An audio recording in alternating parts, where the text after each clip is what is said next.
নমস্কার বন্ধুরা, কেমন আছো তোমরা সবাই? আশা করছি সকলেই খুব ভালো আছো। রুমার ছোট্ট সংসারের নতুন একটি ভিডিওতে তোমাদের অনেক অনেক স্বাগত জানাই। আজকে যে তোমাদের সাথে ভিডিওটা শেয়ার করব, এটা হচ্ছে আমাদের পুরীর যেদিন আমরা সাইট সিন করেছিলাম, ভুবনেশ্বরে গেছিলাম, সেই দিনের ভিডিও তোমাদের সাথে আজকে শেয়ার করব। আর এই দিন কিন্তু আমরা ভুবনেশ্বরের অনেকগুলো দর্শনীয় স্থান ঘুরে দেখেছি, তো সেইগুলোই তোমাদের সাথে আজকে ছোট্ট করে শেয়ার করছি। সকাল সকাল আমরা ঘুম থেকে উঠে রেডি হয়ে নিয়েছি, আর সকাল 8টার মধ্যে কিন্তু আমরা আমাদের গাড়ি করে বেরিয়ে পড়েছি ভুবনেশ্বরের উদ্দেশ্যে। আর আজকের দিনে কিন্তু আমরা অনেকগুলো দর্শনীয় স্থান ঘুরবো। আর সবার প্রথমে আমরা চলে এসেছি আমাদের উড়িষ্যার কাছেই একদম স্যান্ড মিউজিয়ামে। এই মিউজিয়ামটা নতুন হয়েছে, কয়েক বছর হলো। খুব ভালো লাগছে এই মিউজিয়ামে এসে। একদম বালি দিয়ে খুব সুন্দরভাবে অনেক সুন্দর সুন্দর আর্ট তৈরি করা আছে এখানে। আর এখানে প্রবেশ করার মূল্য মাত্র ছিল 40 টাকা।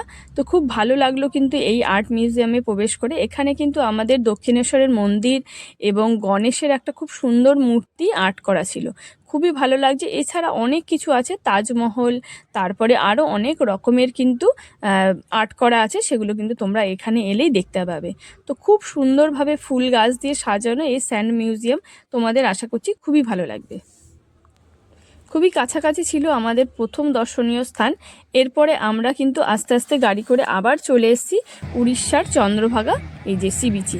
এই বিচটা কিন্তু খুবই সুন্দর বিচ, খুব বেশি ভিড় নেই, কোলাহল নেই, খুবই ভালো লাগে এই বিচে। আর এই বিচে বেশ অনেক দোকানপাট আছে। আমরা এখানে এসে একটু ডাবও খেয়েছিলাম, খুব ভালো লেগেছে। আর ঢেউগুলো দেখতে পাচ্ছ তোমরা, কত সুন্দর ঢেউ এখানে। প্রত্যেক কটা ঢেউই কিন্তু খুব সুন্দর লাগছিল। আর মাম্মাম তো দৌড়ে দৌড়ে গেছিলো এই যে ঢেউয়ের সামনে। তবে খুবই ভালো লাগছিল এখানে ঢেউ দেখতে। তোমরাও কিন্তু এখানে আসতে পারো, এই চন্দ্রভাগা বিচে খুবই ভালো লাগবে। তো আমরা আমাদের দ্বিতীয় দর্শনীয় স্থান দেখার পরে আমরা চলে এসেছি আজকে আমাদের তৃতীয় দর্শনীয় স্থান কোণারকের সান টেম্পল। এই যে খুব ভালো লাগছে চারিদিকে, অনেক বছর পর যেহেতু এলাম, তোমাদের আমি বারবারই বলছি, তো এখানে এসে বেশ ভালো লাগছে। প্রচুর লোকের সমাগম হয় প্রত্যেকটা জায়গায়, পুরীতেই প্রচুর ভিড় কিন্তু তেমনই আজকেও। আর আমরা এখানে এসে এখন টিকিট কাটবো, তারপরে প্রবেশ করব মন্দিরের ভেতর। তো আমাদের টিকিট কাটা হয়ে গেছে, এখন আমরা চলো সবাই মিলে প্রবেশ করি মন্দিরের ভেতরে। আর এখানে কিন্তু অনলাইন অফলাইন দুভাবেই টিকিট কাটা যায়।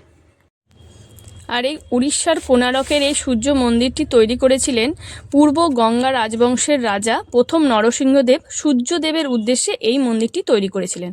আর এই মন্দিরটি তৈরি হয়েছিল 1250 খ্রিস্টপূর্বাব্দে। আর এই মন্দিরটিতে আছে সূর্যদেবের রথের চাকার আকারে তৈরি 12 জোড়া চাকা এবং 7টি ঘোড়া, খুব সুন্দরভাবে দেখানো হয়েছে। আর আজকে এই মন্দির দেখতে এসে বেশ ভালো লাগছে। প্রচুর কিন্তু ভিড় হয়েছে আজকে, প্রত্যেক দিনই অবশ্য এখানে প্রচুর ভিড় হয়, প্রচুর দূর দূরান্ত থেকে মানুষ আসে এখানে দর্শন করার জন্যে। আর এই মন্দিরটির চারিপাশে দেখো খুব সুন্দরভাবে অনেক ভাস্কর্য শিল্প কিন্তু খোদাই করা রয়েছে, বেশ ভালো লাগছে বললাম তোমাদের। আর এখন কিন্তু উড়িষ্যায় এখন বেশ একটু হালকা হালকা গরম পড়েছে, তাই রোদটাও দেখেছো বেশ চড়া উঠেছে। আমরা চারিদিকটা ঘুরে ঘুরে দেখছি আর খুব ভালো উপভোগ করছি। কোণারকের সূর্য মন্দির দেখার পরে আমরা এবার চলেছি আজকে আমাদের চতুর্থ দর্শনীয় স্থান ধৌলি পাহাড়ের ওপরে ধৌলি মন্দির দেখতে, যেখানে হচ্ছে একটা বড় বুদ্ধ মন্দির আছে, সেটাই আমরা দেখতে চলেছি। তো সবার প্রথমে আমরা চলে এসেছি এই ধৌলি মন্দিরে। এখানে একটা আছে শিব ঠাকুরের মন্দির, খুবই সুন্দর। সবাই এখানে দর্শন করার পর তারপরে যাব আমরা ওপরে ধৌলি পাহাড়ের ওপরে বুদ্ধ মন্দির দেখতে। নিচে শিবের মন্দির, এই যে খুব সুন্দর, চারিদিকটা অনেকটা জায়গা জুড়ে কিন্তু এই মন্দির। চলো এই যে মন্দির দেখিয়ে দিলাম, খুবই সুন্দর একটা মন্দির, যেখান থেকে আমরা এবার চলেছি ওপরের এই যে বৌদ্ধ মন্দির দেখতে। এখান থেকে কিন্তু অনেকগুলো সিঁড়ি ওপরে, তবেই খুব সুন্দর একটা মন্দির। আর এই মন্দিরের ওপর থেকে কিন্তু দেখা যায় সারা ভুবনেশ্বরের শহরটিকে, খুবই ভালো দেখতে। দেখো খুবই ভালো লাগছে, দূর দূরান্ত পর্যন্ত ভুবনেশ্বরকে দেখা যায় এখান থেকে। আর এখানে হচ্ছে এই যে বুদ্ধ স্ট্যাচু।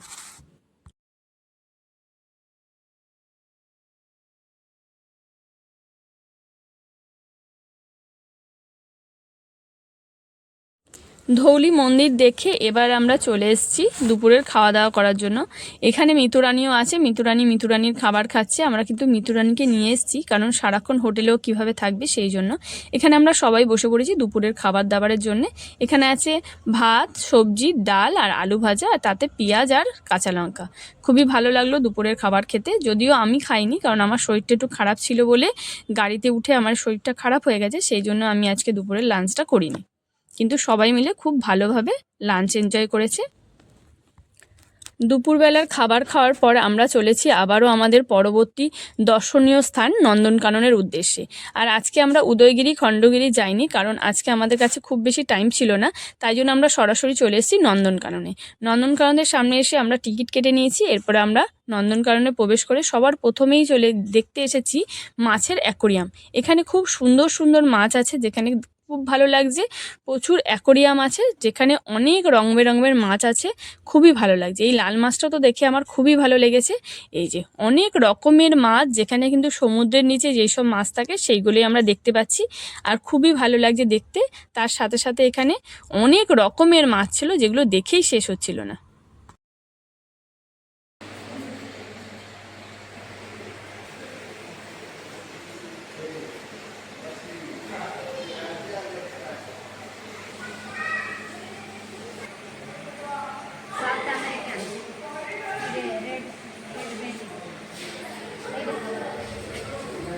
মাছের অ্যাকোরিয়াম দেখার পরে আমরা চলে এসেছি টিকিট কাউন্টারে টিকিট কাটতে। এখান থেকে আমরা ব্যাটারি চালিত গাড়ির টিকিট কেটে আমরা পুরো নন্দনকাননটা ঘুরবো এবং ভেতরে আমরা জঙ্গল সাফারিও করব। তো আমরা এখানে টিকিট কেটে গাড়িতে উঠে গেছি। পরপর কিন্তু অনেক নাম্বার আছে, 1 নাম্বার 2 নাম্বার করে, সেই সব জায়গায় আমাদের ছেড়ে দেবে এবং গাড়ি থেকে পিক আপ করবে। আর সেখানেই আমরা কিন্তু প্রত্যেকটা জীবজন্তু দেখতে পাবো। এখানে আমরা সবার প্রথমে এসেই কিন্তু গাড়ি থেকে আমাদের নামিয়ে দিয়েছে, আর আমরা দেখে নিয়েছি প্রচুর হরিণ। এখানে দেখলেই তোমরা প্রচুর হরিণ আছে, সেই হরিণগুলো দেখে আমরা চলে এসেছি এখানে মাংকি দেখতে।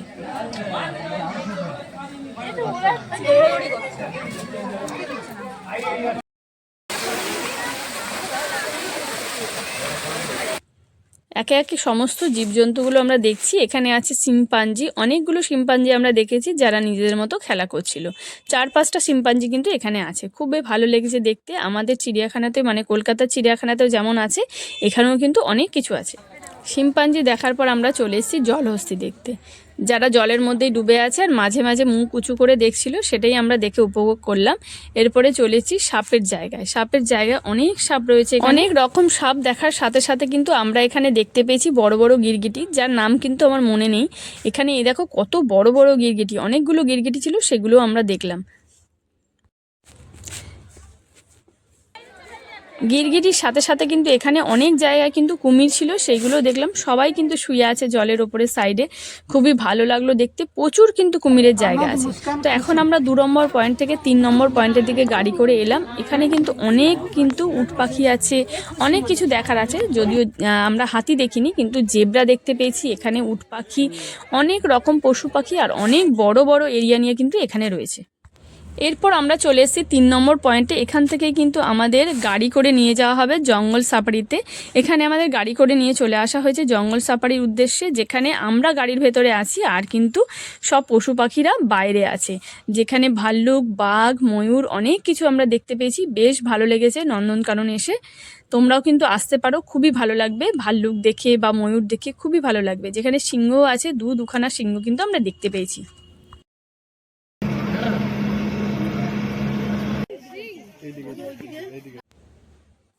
জঙ্গল সাফারি কমপ্লিট করে আমরা চলে এসেছি আবার ব্যাটারি চালিত গাড়ি করে এই যে বাঘ দেখার উদ্দেশ্যে। এখানে কিন্তু একটা গাছে 2খানা পায়রাও বসে আছে, খুবই সুন্দর লাগছে। আর দূরে বাঘ আছে যাকে কিন্তু খুব পরিষ্কারভাবে দেখা যাচ্ছে না, তবে এখানে সাদা বাঘটা তোমাদের দেখায়। সাদা বাঘটা কিন্তু খুব স্পষ্টভাবে দেখা যাচ্ছিল, খুবই ভালো লাগলো সাদা বাঘ দেখে। তো নন্দনকাননের সাদা বাঘ দেখার পরে আমাদের নন্দনকাননের ভিডিও এখানেই শেষ করেছি। তো আজকের ভিডিওটা এই পর্যন্তই। বন্ধুরা, কেমন লাগলো তোমাদের ভিডিওটা অবশ্যই জানিও। তোমরাও ভালো থেকো, সুস্থ থেকো, দেখা হবে একটা নতুন ভিডিওতে। টাটা সবাইকে।